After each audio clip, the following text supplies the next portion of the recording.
పాకిస్తాన్ కి war tension మొదలైంది. India ఏ క్షణమైనా కూడా దాడి చేస్తుందనే భయంలో పాక్ ఉంది. ప్రస్తుతానికి ఇండియా సరిహద్దులోకి రాడార్ సిస్టమ్స్ తరలించారు. ఇండియన్ ఎయిర్ స్ట్రైక్స్ పసిగట్టేలా ఏర్పాటు చేస్తున్నారు. మరోవైపుగా సరిహద్దులో సైనిక విన్యాసాలు నిర్వహిస్తోంది పాకిస్తాన్. టెర్రరిస్ట్ అని బంకర్లోకి తరలించి దాచిపెట్టేసింది.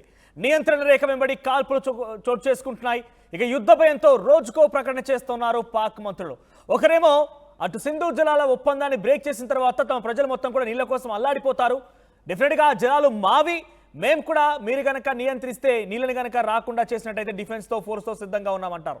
మరొకరేమో మాజీ ప్రధాని భారత్తో యుద్ధం అంటే అంత ఈజీ కాదు, భారత్తో యుద్ధం పెట్టుకుంటే కానీ డెఫినెట్గా కొరిమితో తలగొక్కున్నట్టు అవుతుంది, కాబట్టి మనం దయచేసి భారత్తో యుద్ధం చేయొద్దంటూ కూడా అంతర్గతంగా ఇప్పుడు పాక్ ప్రధానితో ఆయన సలహా సూచన జారీ చేస్తారు. ఇంకొకరేమో భారత్ సంసిద్ధంగా ఉంది, మన దగ్గర క్రెడిబుల్ ఎవిడెన్స్ ఉంది, ఎప్పటికప్పుడు భారత్లో జరిగే విషయాన్ని మా ఇంటెలిజెన్స్ పసిగడుతోంది, కాబట్టి మరొక 24 గంటల నుంచి 36 గంటల్లో పూర్తిగా మా పైన భారత్ ముప్పేట దాడి చేసే అవకాశం ఉందని చెప్పి ఇంకొకరు చెప్తున్నారు. ఇలా రకరకాలుగా మాట్లాడుతున్నారు.